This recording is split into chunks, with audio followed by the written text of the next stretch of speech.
how do we get around the problem of Miss Andra speaking with a heavy foreign accent?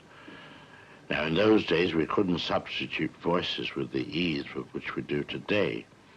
So I had a young actress, Joan Barry, sitting on the side with her own microphone, while Miss Andra, on the set, playing her scene, just mouthed her words. So the girl on the side had to follow her very closely. And that was the most primitive and earliest form of what we call in our business of dubbing the voice on. Since you couldn't add sound effects and things afterwards, the studio must, on occasion, have looked like an absolute nightmare. You had to include sounds at the same time, did you?